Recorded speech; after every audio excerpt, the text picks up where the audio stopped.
So yesterday I did a post that had two different stories. One where a woman didn't get a Thanksgiving meal, and one where a woman didn't get anything in her Christmas stocking and she was looking despondent.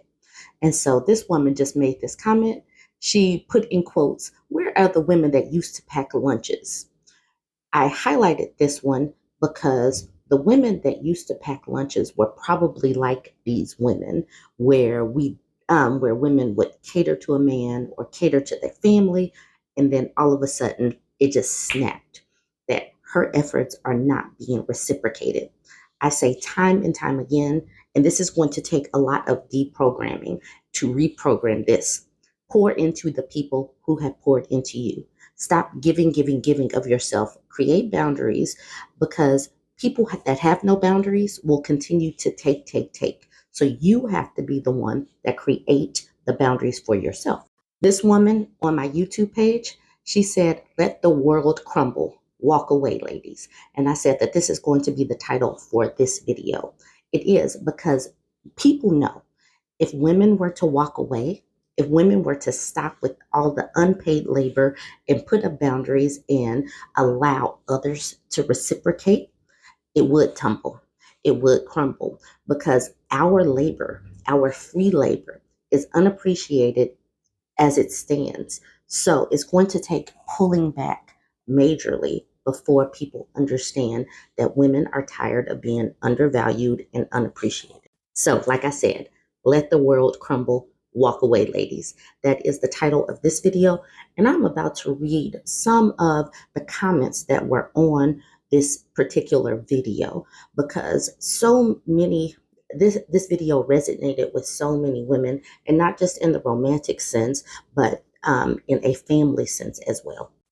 Mina says, "As the eldest of two daughters in my family, I was always regarded as the third parent or a mule.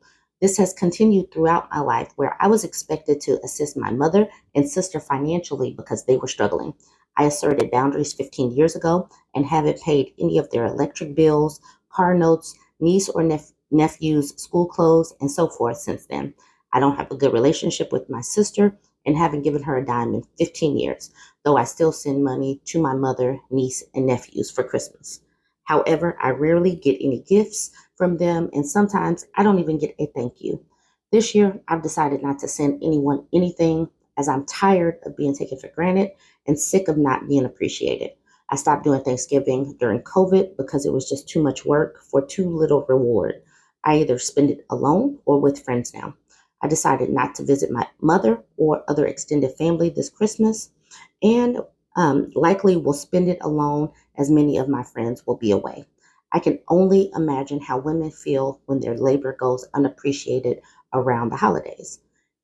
You don't have to imagine because your labor is going unappreciated. It's just that it's with family instead of a romantic partner." This woman says, "My ex-husband did this same thing to me on my 28th birthday.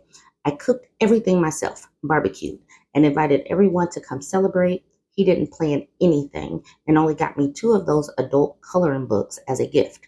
I don't color, and he didn't bother to remove the $12.99 price stickers off the covers and supplied no coloring tools.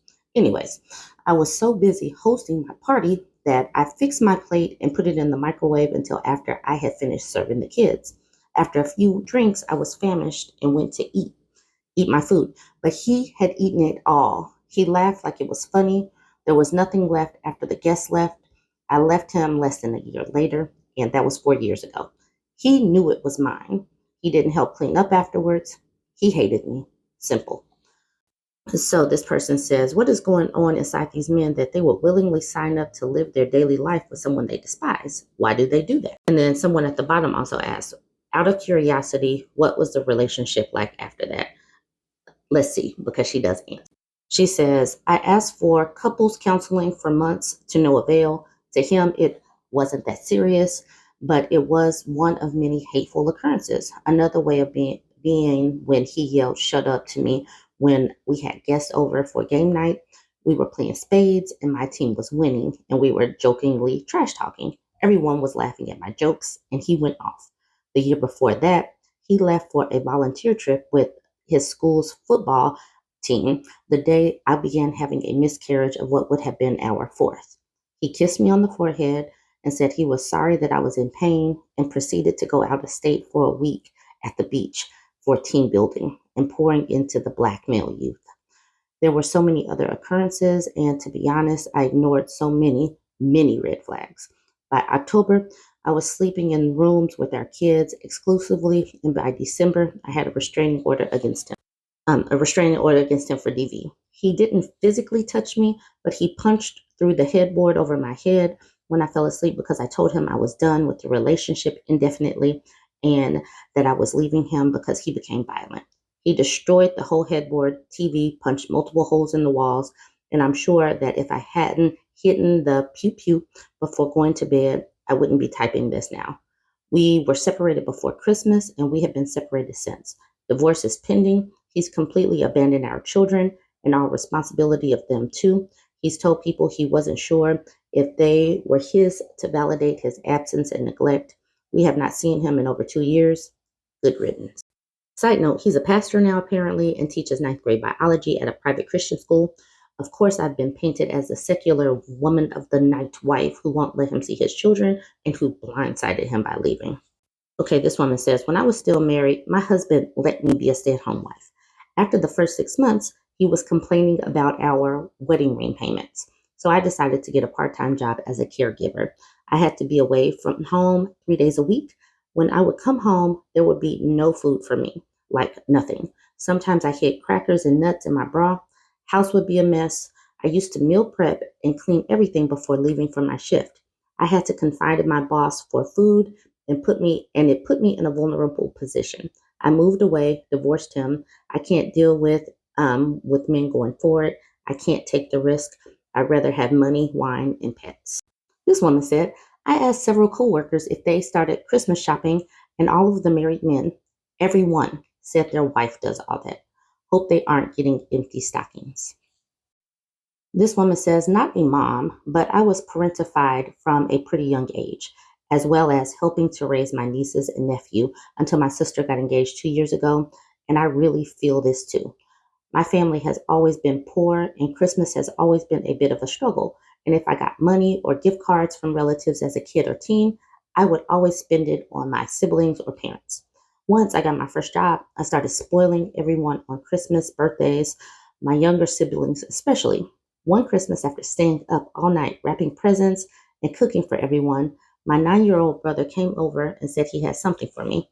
When I reached my hand out, he dropped poop in my hand and said, your dog pooped in my room. I cried my eyes out. To this day, I still try to get everyone gifts, even though nobody really thinks of me. I'm going to let everyone, y'all, no, I'm going to stop right there. Stop. If your efforts are not being reciprocated and you're crying, just stop. Stop doing this to yourself. Yeah, let's just stop this. This woman says, yep, divorced mine this past summer. I got everything, including the pets, and for a family of 5, everything on their wish list, which his was the biggest. He got me a new broom and dustpan set, a tumbler, and a sticky putty to remove crumbs out of the car. Like, really? That was it? Not one of the perfumes I asked for or skincare stuff. He was just like, the men you always speak on. I got my son out and never been happier. Y'all, let it crumble. Walk away.